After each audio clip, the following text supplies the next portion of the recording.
Levítico capítulos 15 e 16. O Senhor disse a Moisés e a Arão: Deem as seguintes instruções ao povo de Israel. Qualquer homem que tiver fluxo corporal estará cerimonialmente impuro. A contaminação é causada pelo fluxo, prosseguindo ou não. De qualquer modo, o homem está impuro. A cama onde o homem com fluxo se deitar e qualquer coisa sobre a qual ele se sentar ficará cerimonialmente impura. Se alguém tocar na cama dele, terá de lavar as roupas e banhar-se com água e ficará impuro até o entardecer. Se alguém se sentar onde ele se sentou, terá de lavar as roupas e banhar-se com água e ficará impuro até o entardecer. Se alguém tocar nesse homem que tiver fluxo, terá de lavar as roupas e banhar-se com água e ficará impuro até o entardecer. Se o homem cuspir em alguém cerimonialmente puro, essa pessoa terá de lavar as roupas e banhar-se com água e ficará impura até o entardecer. Qualquer manta de sela sobre a qual o homem se sentar quando cavalgar ficará cerimonialmente impura. Se alguém tocar em qualquer coisa que tenha estado debaixo dele, ficará impuro até o entardecer. Terá de lavar as roupas e banhar-se com água e ficará impuro até o entardecer. Se o homem tocar em alguém sem antes lavar as mãos, essa pessoa terá de lavar as roupas e banhar-se com água e ficará impura até o entardecer.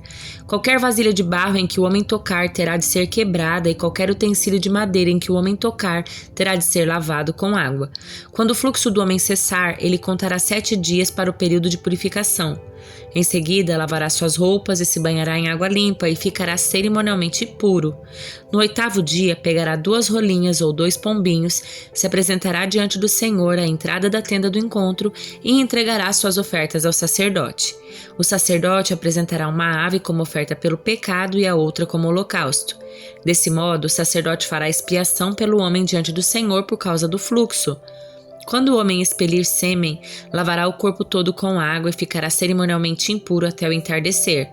Qualquer peça de roupa ou de couro que tiver sêmen será lavada com água e ficará impura até o entardecer. Depois que um homem e uma mulher tiverem relações sexuais, ambos terão de banhar-se com água e ficarão impuros até o entardecer. Quando uma mulher tiver sua menstruação, ficará cerimonialmente impura por 7 dias. Quem tocar nela durante esse período ficará impuro até o entardecer.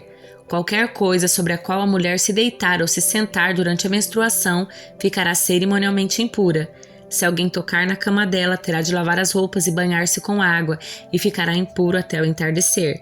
Se alguém tocar em alguma coisa sobre a qual ela se sentou, terá de lavar as roupas e banhar-se com água e ficará impuro até o entardecer.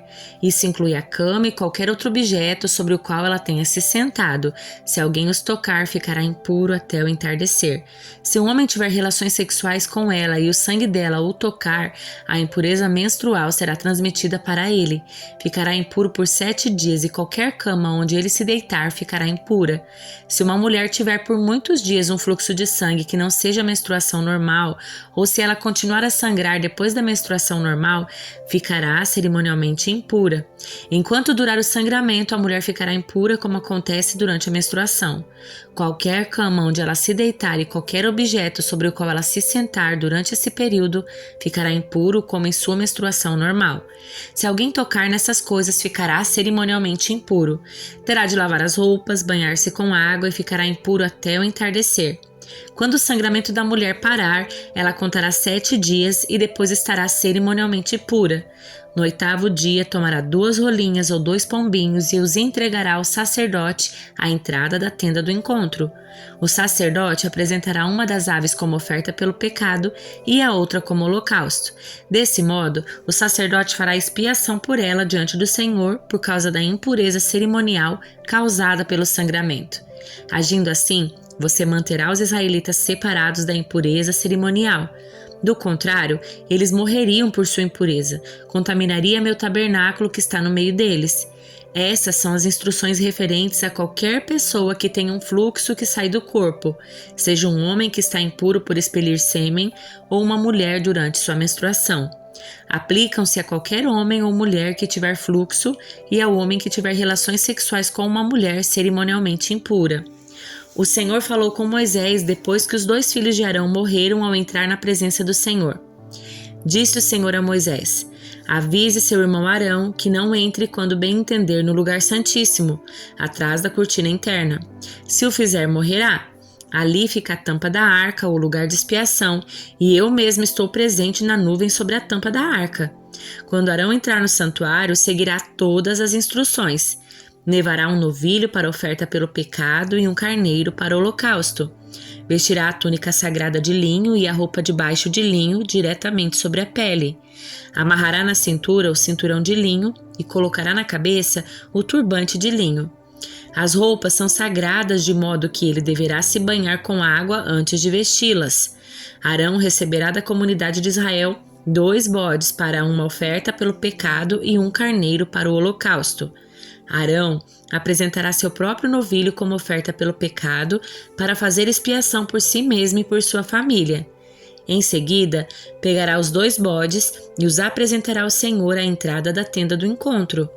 Depois, fará um sorteio para determinar qual bode será separado como oferta para o Senhor e qual levará os pecados do povo para o deserto de Azazel. Então, Arão apresentará ao Senhor o bode escolhido por sorteio e o sacrificará como oferta pelo pecado. O outro animal, o bode escolhido por sorteio para ser enviado para o deserto, será apresentado vivo diante do Senhor. Ao ser enviado para Azazel no deserto, servirá para fazer expiação pelo povo. Arão apresentará seu próprio novilho como oferta pelo pecado para fazer expiação por si mesmo e por sua família. Depois de matar o novilho como oferta pelo pecado, pegará um incensário e o encherá com brasais ardentes do altar que está diante do Senhor. Pegará também 2 punhados do incenso perfumado em pó e levará o incensário e o incenso para trás da cortina interna. Ali, na presença do Senhor, colocará o incenso sobre as brasas ardentes para que uma nuvem de incenso se eleve sobre a tampa da arca, o lugar de expiação que está sobre a arca da aliança. Se seguir essas instruções, não morrerá. Depois pegará um pouco do sangue do novilho, molhará nele o dedo e aspergirá ao lado leste da tampa. Então, com o dedo, aspergirá com o sangue 7 vezes diante da tampa. Arão matará o primeiro bode como oferta pelo pecado em favor do povo e levará o sangue para trás da cortina interna. Ali, aspergirá o sangue do bode sobre a tampa e diante dela como fez com o sangue do novilho. Desse modo, fará expiação pelo lugar santíssimo e fará o mesmo com toda a tenda do encontro por causa da contaminação pelo pecado e da rebeldia do povo. Ninguém mais poderá ficar na tenda do encontro quando Arão entrar para realizar a cerimônia de expiação no lugar santíssimo. Ninguém entrará até que ele saia depois de fazer expiação por si mesmo, por sua família e por toda a comunidade de Israel. Em seguida, Arão sairá para fazer expiação pelo altar que está diante do Senhor. Para isso, pegará um pouco do sangue do novilho e do bode e o colocará em cada ponta do altar. Então, com o dedo, aspergirá o sangue 7 vezes sobre o altar. Desse modo, ele o purificará da contaminação dos israelitas e o tornará santo. Quando Arão terminar de fazer expiação pelo lugar santíssimo, pela tenda do encontro e pelo altar, apresentará o bode vivo. Colocará as 2 mãos sobre a cabeça do bode e confessará sobre ele toda a maldade, rebeldia e os pecados dos israelitas. Assim, transferirá os pecados do povo para a cabeça do bode. Depois, um homem escolhido especialmente para essa tarefa levará o bode para o deserto. Ao sair para o deserto, o bode levará sobre si todos os pecados do povo para um lugar distante. Quando Arão voltar para dentro da tenda do encontro, tirará as roupas de linho que vestia ao entrar no lugar santíssimo e as deixará ali. Ele se banhará com água no lugar sagrado, vestirá suas roupas habituais e sairá para apresentar um holocausto para si mesmo e um holocausto para o povo. Desse modo, fará expiação por si mesmo e pelo povo. Por fim, queimará no altar toda a gordura da oferta pelo pecado. O homem escolhido para levar o bode expiatório para o deserto de Azazel lavará suas roupas e se banhará com água antes de voltar ao acampamento. O novilho e o bode apresentados como ofertas pelo pecado, cujo sangue Arão trouxer ao lugar santíssimo para a cerimônia de expiação, serão levados para fora do acampamento. O couro, a carne, os excrementos dos animais serão queimados. O homem que os queimar lavará suas roupas e se banhará com água antes de voltar ao acampamento. No 10º dia do 7º mês, vocês se humilharão. Nem os israelitas de nascimento, nem os estrangeiros que vivem entre vocês farão qualquer tipo de trabalho. Essa é uma lei permanente para vocês. Nesse dia serão apresentadas ofertas de expiação por vocês, a fim de purificá-los, e vocês serão purificados de todos os seus pecados na presença do Senhor. Será um sábado de descanso absoluto no qual se humilharão. Essa é uma lei permanente para vocês. Nas gerações futuras, a cerimônia de expiação será realizada pelo sacerdote ungido e consagrado para servir como sacerdote no lugar do seu antepassado Arão. Ele vestirá as roupas sagradas de linho e fará expiação pelo lugar santíssimo, pela tenda do encontro, pelo altar, pelos sacerdotes e por toda a comunidade. Essa é uma lei permanente para vocês, para que se faça expiação pelos pecados dos israelitas uma vez por ano. Moisés seguiu todas essas instruções exatamente conforme o Senhor havia ordenado. Salmo de número 27, Salmo de Davi. O Senhor é minha luz e minha salvação, então por que ter medo? O Senhor é a fortaleza da minha vida, então por que estremecer? Quando os maus vierem para me destruir, quando meus inimigos e adversários me atacarem, eles tropeçarão e cairão. Ainda que um exército me cerque, meu coração não temerá. Ainda que invistam contra mim, permanecerei confiante. A única coisa que peço ao Senhor, o meu maior desejo, é morar na casa do Senhor todos os dias da minha vida para contemplar a beleza e meditar em seu santo templo. Pois ali me abrigará em tempos de aflição e em seu santuário me esconderá. Em segurança, numa rocha alta me colocará. Então manterei a cabeça erguida acima dos inimigos que me cercam. Em seu santuário oferecerei sacrifícios com gritos de alegria. Cantarei e louvarei o Senhor com música. Ouve minha oração, Senhor. Tem compaixão e responde-me. Meu coração ouviu tua voz dizer: venha e entre na minha presença. E meu coração respondeu: Senhor, eu irei. Não voltes as costas para mim em tua ira, não rejeites o teu servo. Sempre foste meu auxílio, não me deixes agora, não me abandones, ó Deus da minha salvação. Mesmo que meu pai e minha mãe me abandonem, o Senhor me acolherá. Ensina-me a viver, Senhor. Guia-me pelo caminho certo, pois meus inimigos estão à minha espera. Não permitas que eu caia nas mãos deles, pois me acusam de coisas que nunca fiz e me ameaçam respirando violência. Ainda assim, confio que verei a bondade do Senhor enquanto estiver aqui na terra dos vivos. Espere pelo Senhor e seja valente e corajoso. Sim, espere pelo Senhor. Evangelho de Lucas, capítulo 9. Jesus reuniu os 12 e lhes deu poder e autoridade para expulsar todos os demônios e curar enfermidades. Depois, enviou-os para anunciar o reino de Deus e curar os enfermos. Ele os instruiu dizendo: não levem coisa alguma em sua jornada, não levem cajado, nem bolsa de viagem, nem comida, nem dinheiro, nem mesmo uma muda de roupa extra. Aonde quer que forem, hospedem-se na mesma casa até partirem da cidade. E se uma cidade se recusar a recebê-los, sacudam a poeira dos pés ao saírem, em sinal de reprovação. Então começaram a percorrer os povoados, anunciando as boas novas e curando os enfermos. Quando Herodes Antipas ouviu falar de tudo o que Jesus fazia, ficou perplexo, pois alguns diziam que João Batista havia ressuscitado dos mortos. Outros acreditavam que Jesus era Elias ou um dos antigos profetas que tinham voltado à vida. Eu decapitei João, dizia Herodes. Então quem é o homem sobre quem ouço essas histórias? E procurava ver Jesus. Quando os apóstolos voltaram, contaram a Jesus tudo o que tinham feito. Em seguida, Jesus se retirou para a cidade de Betsaida, a fim de estar a sós com eles. As multidões descobriram seu paradeiro e o seguiram. Ele as recebeu, ensinou-lhes a respeito do reino de Deus e curou os que estavam enfermos. No fim da tarde, os 12 se aproximaram e lhe disseram: mande as multidões aos povoados e campos vizinhos para que encontrem comida e abrigo para passar a noite, pois estamos num lugar isolado. Jesus, porém, disse: providenciem vocês mesmos alimento para eles. Temos apenas 5 pães e 2 peixes, responderam. Ou o Senhor espera que compremos comida para todo esse povo? Havia ali cerca de 5.000 homens e Jesus respondeu: digam a eles que se sentem em grupos de 50. Os discípulos seguiram sua instrução e todos se sentaram. Jesus tomou os 5 pães e os 2 peixes, olhou para o céu e os abençoou. Então partiu-os em pedaços e os entregou aos discípulos para que distribuíssem ao povo.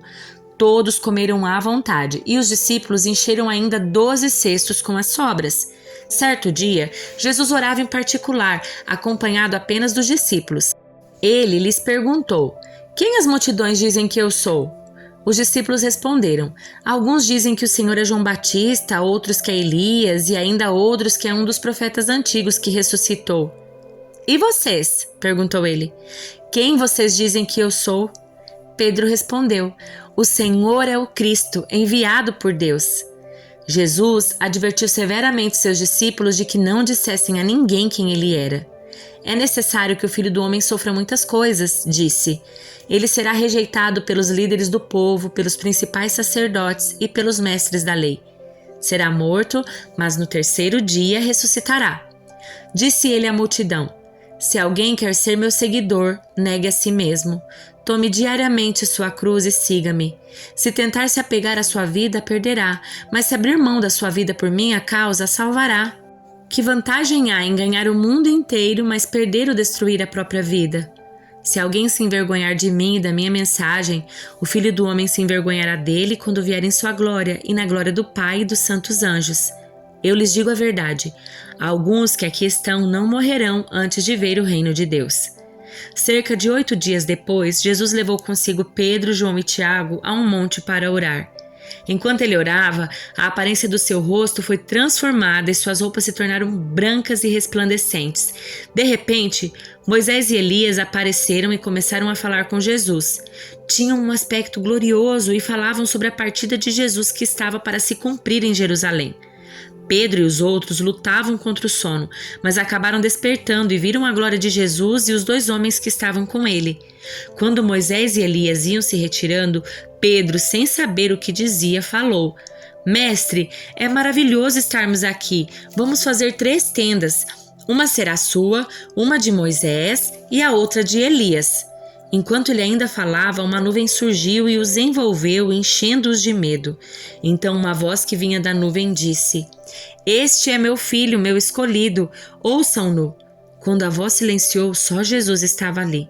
Naquela ocasião, os discípulos não contaram a ninguém o que tinham visto. No dia seguinte, quando desceram do monte, uma grande multidão veio ao encontro de Jesus. Um homem na multidão gritou: Mestre, suplico-lhe que veja meu filho, o único que tenho. Um espírito impuro se apoderou dele e o faz gritar. Lança-o em convulsões e o faz espumar pela boca. Sacode-o violentamente e quase nunca o deixa em paz. Supliquei a seus discípulos que o expulsassem, mas eles não conseguiram. Jesus disse: Geração incrédula e corrompida, até quando estarei com vocês e terei de suportá-los? Então disse ao homem: Traga-me o seu filho. Quando o menino se aproximou, o demônio o derrubou no chão numa convulsão violenta.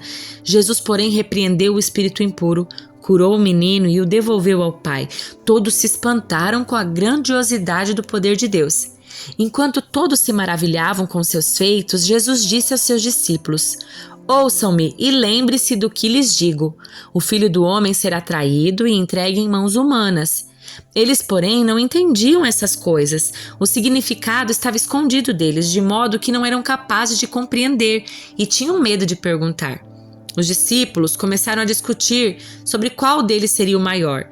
Jesus, conhecendo seus pensamentos, trouxe para junto de si uma criança pequena e disse: Quem recebe uma criança como esta em meu nome, recebe a mim. E quem me recebe, também recebe aquele que me enviou. Portanto, o menor entre vocês será o maior. João disse a Jesus: Mestre, vimos alguém usar seu nome para expulsar demônios. Nós o proibimos, pois ele não era do nosso grupo. Não o proíbam, disse Jesus. Quem não é contra vocês é a favor de vocês. Como se aproximava o tempo de ser elevado ao céu, Jesus partiu com determinação para Jerusalém. Enviou mensageiros adiante até um povoado samaritano a fim de fazerem os preparativos para sua chegada. Contudo, os habitantes do povoado não receberam Jesus, porque parecia evidente que ele estava a caminho de Jerusalém. Percebendo isso, Tiago e João disseram a Jesus: Senhor, quer que mandemos cair fogo do céu para consumi-los? Jesus, porém, se voltou para eles e os repreendeu, e seguiram para outro povoado. Quando andavam pelo caminho, alguém disse a Jesus: Eu seguirei aonde quer que vá. Jesus respondeu: As raposas têm tocas onde morar e as aves têm ninhos, mas o Filho do Homem não tem sequer um lugar para recostar a cabeça. E a outra pessoa ele disse: Siga-me. O homem, porém, respondeu: Senhor, deixe-me primeiro sepultar meu pai. Jesus respondeu: Deixe que os mortos sepultem seus próprios mortos. Vocês, porém, devem ir anunciar o reino de Deus. Outro ainda disse: Senhor, eu seguirei, mas deixe que eu antes me despeça da minha família. Mas Jesus lhe disse: Quem põe a mão no arado e olha para trás não está apto para o reino de Deus.